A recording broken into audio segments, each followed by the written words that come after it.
할렐루야. 네, 오늘 이 거룩한 주님의 날, 주의 전에 오신 여러분들을 주의 이름으로 환영하고 축복합니다. 자, 옆에 계신 교우들과 인사합시다. 반갑습니다. 축복합니다. 여러분이 5월달은 정말 축복의 달입니다. 일단 날씨가 좋아요. 그렇게 춥지도 않고 덥지도 않고, 그래서 기도하기도 좋고 찬송하기도 좋고 남의 집 마실 가기도 좋고 좋단 말이야. 좋아. 게다가 이 5월달에 의미 있는 날들이 참 많지요. 5월 5일은 어린이날 우리들 세상. 물론 우리 교회는 어린이는 없습니다. 그래도 여러분, 이 땅의 모든 어린이들이 이 5월달에 더 많은 복이 있으면 좋겠습니다. 5월 8일은 어버이날. 하늘 아래 그 무엇이 높다 하리요. 어머니의 은혜는 가히 없어라. 부를 때마다 늘 마음이 수련해지지요. 5월 15일은 스승의 날. 고마워라 스승의 사랑. 보답하리 스승의 은혜. 5월 21일 둘이 하나가 된다는 부부의 날. 5월 24일 웨슬리 목사님 회심주일. 얼마나 의미 있는 날들이 많아요. 또 거기 하나 추가하면 5월 12일 우리 큰아들 생일날. 좋은 날이 많단 말이야. 좋은 날. 아이들이 복을 받고, 부모님들이 복을 받고, 부부들이 복을 받고, 선생님들도 복을 받고, 특히 우리 감리교인들도 복을 받고. 여러분, 이 5월달에 여러분 가정에 하나님의 사랑이 충만하시기를 주의 이름으로 축원합니다. 저는 오늘 이 가정의 달에 여러분에게 한 가정을 소개하려고 합니다. 바로 남한국 분열왕국 시대 12번째 왕 히스기야의 가정입니다. 이 히스기야는 결론적으로 말하면 어떤 사람이냐? 정치적으로 큰 성공을 거둔 사람입니다. 히스기야는 25살의 왕이 돼가지고 24년 동안 통치를 합니다. 그가 왕이 되고 나서 제일 먼저 한 일이 뭐냐? 우상을 부셔버렸어요. 그리고 성전을 새롭게 수리하고요. 그리고 하나님 앞에 정직하게 믿음으로 살아갑니다. 아수르 군사 18만 5천 명이 남한국을 쳐들어왔는데, 그때 히스기야가 하나님 앞에 엎드려 간절히 기도합니다. 하나님께서 하루아침에 천사를 통해서 18만 5천 명 군사들 전부 다 묻어버렸습니다. 사막의 모래 폭풍으로 다 전멸시켰어요. 그리고 또 39살에 죽을 병에 걸렸는데 벽을 향해 간절히 기도할 때 하나님께서 그의 삶을 15년 더 연장시켜 주셨습니다. 성경은 히스기야에 대해서 이렇게 말합니다. 히스기야가 그의 조상 다윗의 모든 행실과 같이 행하여 아베 여호와 보시기에 정직하게 행했다.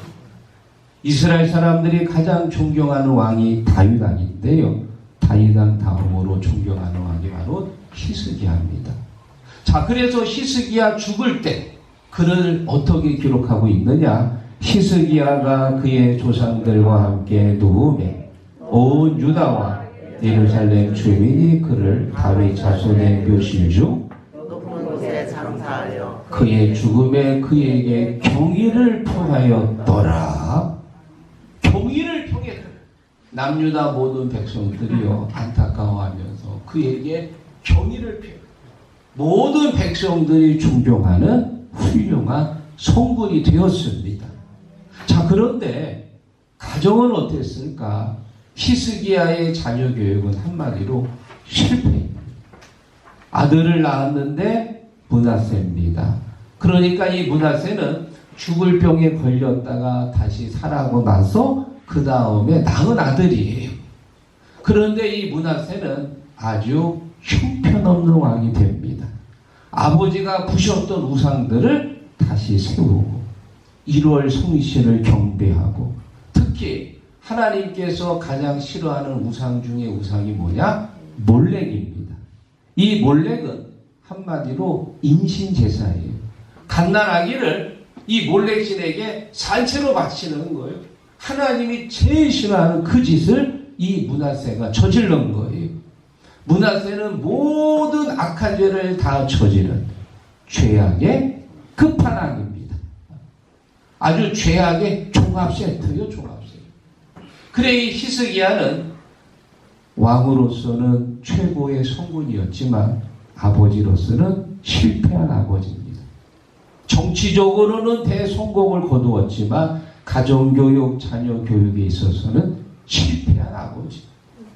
왜 히스기야는 자녀교육에 실패했을까?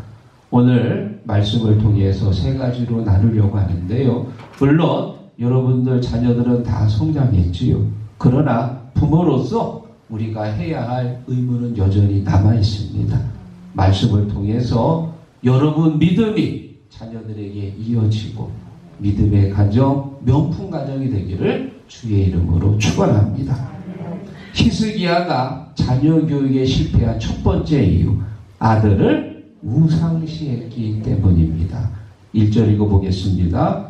므낫세가 왕위에 오를 때에 다스리며 몇 살이라고요? 12살. 12살짜리가 뭘 좀 압니까? 므낫세가 12살에 왕위에 올랐다는 얘기는 아버지 히스기야가 39살에 죽을 병에 걸렸다가 다시 살아나고 그 이후에 42살에 낳은 거예요. 여러분들 중에 40살 넘어서 자식을 낳은 분들이 계실 거예요. 여러분 40살 넘어서 자식을 낳아서 얼마나 이쁘세요. 눈에 넣어도 안 아플 정도로 오기야 금이야 그냥 키운 거요. 그냥 키운 거요. 그래 이 아들이 자식이 아니고 우상이 된 거예요. 무조건 잘했다 잘했다 잘했다 오냐 하면서 40살 넘어서 낳았으니 얼마나 귀엽겠어요. 그러다 보니까 이 므낫세는 자기만 아는 아나 부인의 사람이 돼버렸습니다. 어느 가정에서 엄마가 초등학교 4학년 딸한테 이렇게 얘기합니다. 민희야, 너 저기 마트에 가서 두부 좀 사와. 그랬더니 이 딸이 뭐라 그러냐? 엄마, 나 미나공이야. 에? 뭐라고? 듣기 들었는데 이해가 잘 안 돼. 뭐라고 그랬어? 아, 나 미나공이라니까. 에? 미나공이 뭔데? 미안해, 나 공주야. 그래서 나 못 가. 아, 그리고는 안 가는 거예요. 그래, 대신 아빠가 가서 두부 사왔다니까. 부모 치고 자식 사랑하지 않는 부모 있나요? 다 주고 싶지요. 어떻게 해서든지 최고로 키우고 싶지요. 그런데 그렇게 키우고 나니까 글쎄 자식이 아니고 공주가 돼버렸어. 공주가 뭐든지 다 해줘야 되는, 뭐든지 다 들어줘야 되는 공주가 돼버린 거예요. 성경은 분명히 말합니다. 자녀들을 가르칠 때 매를 아끼지 말라. 잠언서에 보니까 이렇게 말합니다. 매를 아끼는 자는 그의 자식을 미워함이라. 자식을 사랑하는 자는 근실이 징계하느니라. 자녀가 어그러진 길로 갈 때 깔끔하게 책망해야 됩니다. 그 길은 하나님이 원치 않는 길이라고 가르쳐야 되거든요. 거기에 파란 글씨 보면 근실이 징계한, 근실, 열심히 한 번 혼내고 끝나는 게 아니고 자녀가 옳은 길로 갈 때까지 계속해서 권면하고 가르쳐야 되거든요. 히스기야는 그걸 못했어. 왜? 너무 이뻐가지고, 너무 귀여워서 오냐 하다가 결국 자식이 우상이 되었습니다. 사랑하는 성도 여러분, 이미 자녀들 다 컸지만 우리 손자 손녀들 만날 때마다 늘 믿음의 길로 갈 수 있도록 잘 인도해 주시기를 부탁을 드립니다. 자, 그리고 두 번째, 히스기야가 자녀 교육에 실패한 두 번째 이유, 어려서부터 말씀을 가르치지 않았기 때문이다. 히스기야가 살았던 고대 중동 사회는 농경 사회입니다. 농사를 져가지고 풍년이 돼야 가정도 튼튼하고 국가 경제도 든든합니다. 만약에 한 해 농사 망치면 쫄쫄 굶어야 되고요. 그리고 국가 경제가 위급해지지요. 여러분, 농사 질 때 제일 중요한 게 뭐예요? 하늘에서 비가 내려야지요. 비 안 내리고 가물면 농사 망칩니다. 비를 관장하는 신이 바알 신이었어요. 그래서 그 당시에 살았던 사람들은 다 하나같이 바알을 섬겼습니다. 이스라엘 사람뿐만이 아니고 중동 지역에 있는 모든 사람들이 바알 신을 섬기면서 비를 달라고 절을 했습니다. 히스기야가 아들한테 가르쳐야 돼요. 아들아, 이 나라를 살리고 지키는 분은 바알이 아니고 바로 전능하신 하나님이야. 그분이 우리 조상들이 애굽에서 종살이할 때 우리를 건져주셨고 광야에서 40년 동안 불기둥과 구름기둥으로 인도하셨고 매일 아침마다 우리에게 만나로 먹여주셨어. 아버지가 아들에게 가르쳐야 됩니다. 가르치지 않고 아들이 스스로 알 수 없어요.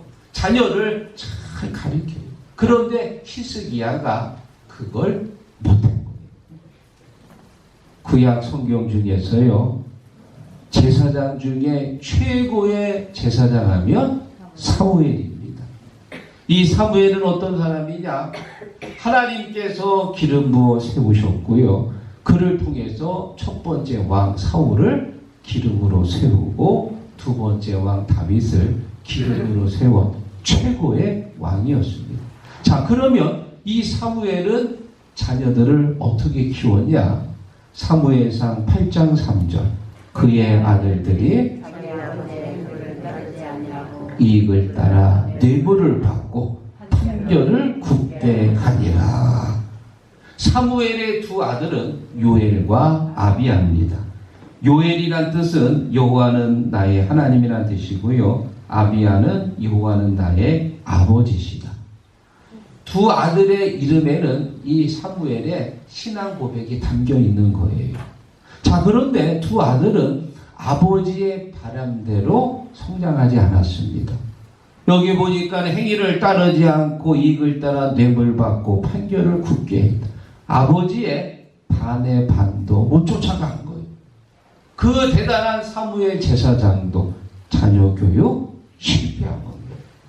여러분, 이 사무엘 제사장이 왜 이 자녀들 두 아들 이렇게 교육을 못했을까?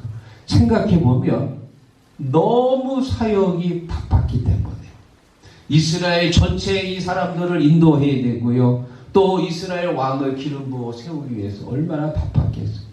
너무 주의 사역이 바쁘다 보니까 가정일이 소홀히 된 거예요.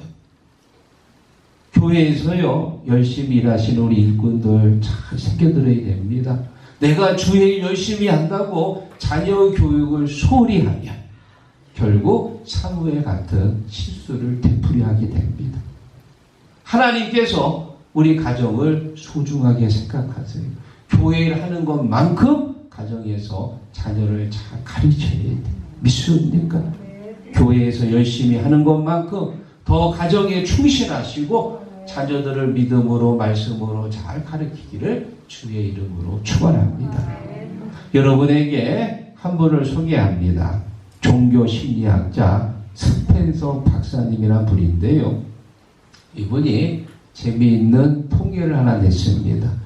교회 다니는 성도들 1000명을 대상으로 설문조사를 했는데 당신이 신앙생활을 언제 시작했습니까? 하고 물어봤더니 20세 이전에는 548명, 20대 337명, 30대 96명, 40대 15명, 50대는 3명, 60대는 1명, 70대는 없다는 거예요.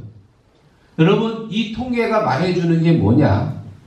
어렸을 때 아이들에게 말씀을 가르치고 교회로 데리고 오면 그 아이의 마음에 하나님의 말씀이 새겨져서, 물론 중간에 안 나올 수도 있고 시험에 들을 수도 있지만 결국 나중에는 다시 주님을 찾아오게 되는 것이고, 그런데 가면 갈수록, 나이를 먹으면 먹을수록 머리에 점점 든 게 많아지고 마음은 점점 세상 이런저런 일 때문에 굳어지면 나이를 먹으면 먹을수록 신앙을 받아들이기가 점점 어려워진다, 그 말이에요.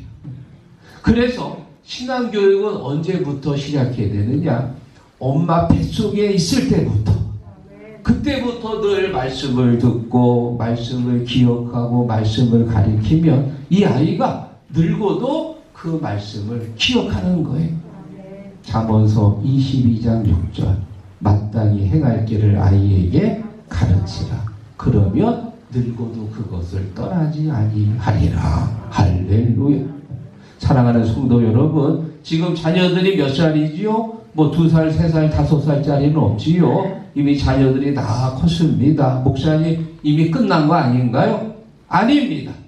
아직도 부모로서 기회가 있습니다. 언제냐? 우리가 설날이나 추석날 이렇게 자녀들이 모이잖아요. 그러면 가정예배 드리면서 부모로서, 부모는 가정의 영적 권위자입니다. 성부, 성자, 성령의 이름으로 자녀들을 축복하고 또 우리 손자, 손녀들을 축복할 수 있는 권한을 부모가 갖고 있는 거예요. 부모가 항상 말씀을 자녀들에게 전하고 가르치는 그런 믿음의 부모가 되기를 주의 이름으로 축원합니다. 마지막 3번째, 히스기야가 자녀 교육에 실패한 3번째 부모로서 모범을 보이지 못했기 때문입니다. 자, 역대하 32장 25절 읽어보겠습니다. 히스기야가 마음이 교만하여 그가 받은 은혜를 거듭하지 아니하므로 진노가 그와 유다와 예루살렘에 내리게 되었더니. 아멘. 여러분, 히스기야가 39살에 죽을 병에 걸렸지요. 간절히 벽을 향해 기도했을 때 하나님께서 그에게 15년을 더 살게 하십니다. 그런데 여기서 문제가 터졌어. 죽을 병에 걸렸다가 다시 살아났으면 그 다음부터는 뭘로 살아가는 거예요? 덤으로 사는 거예요. 우리가 80이 넘으면 그때부터는 하루하루가 보너스입니다. 시편 90편 10절에 보면 사람의 연수가 70이고 강건하면 80이거든요. 그래서 80세 이상 되신 분들은 날마다 눈을 뜰 때마다 아이고 하나님 오늘 하루 더 살게 하셔서 감사합니다. 하나님이 하루하루 뭐 주는 거예요? 보너스 주는 거예요. 감사함으로 살아가는 거예요. 감사함으로. 지금 히스기야는 39살 때 이미 죽은 사람이야. 그런데 다시 하나님이 생명을 연장시켜 준 거예요. 보너스입니다. 보너스. 하루하루가 감사하며 살아가야 되는데 성경에 보니까 히스기야가 마음이 교만해요. 교만해요. 은혜를 받았으면 더 감사하고 더 낮아져야 되는, 그만 우쭐된 거예요. 교만해졌습니다. 그리고 나서 아들을 낳았는데 그 아들이 므낫세입니다. 그러니까 이 므낫세는 아버지가 처음에 했던 그런 좋은 모습들이 있어요. 우상을 부셔버리고 일월 승선을 부셔버리고 바알을 부셔버리고 하나님 앞에 영광 돌렸던, 정직하게 살았던 그 모습들을 다 보지 못하고 아버지의 교만했던 모습만 본 거예요. 결국 이 히스기야는 그 아들에게 믿음의 본을 보이지 못했습니다. 믿음의 본이 되어야 되는데 아들에게 믿음의 본을 보이지 못했어요. 여러분, 최고의 스승이 누굽니까? 바로 부모님입니다. 최고의 학교가 어디입니까? 바로 가정입니다. 가정에서 부모가 자녀들을 가르칠 때 그 가르침이 가장 밑거름이 되는 거예요. 믿습니까? 제가 인천에서 목회할 때요, 어떤 성도가 나한테 그래요. 목사님, 우리 남편하고 아들하고 맨날 싸워요. 맨날 싸워. 그 아들이 6학년인데요. 맨날 싸운다는 거예요. 그래서 제가 아니 뭐 때문에 싸워요? 그랬더니 리모컨 때문에 싸운대. 리모컨. 예? 리모컨이요? 남편은 무슨 당구나 낚시 같은 프로그램을 보고 싶어 하는데 아들은 뭐 음악 프로그램 같은 그걸 보려고 한다는 거예요. 그래가지고 서로 그거 보겠다고 리모컨 가지고 막 리모컨 피 튀기는 책탈전이 일어나는. 그럴 거면 TV를 한 대 더 사지. 여러분, 부모가 자식하고 절대 싸우지 마십시오. 부모는 하나님께서 그 가정에 세운 영적 지도자입니다.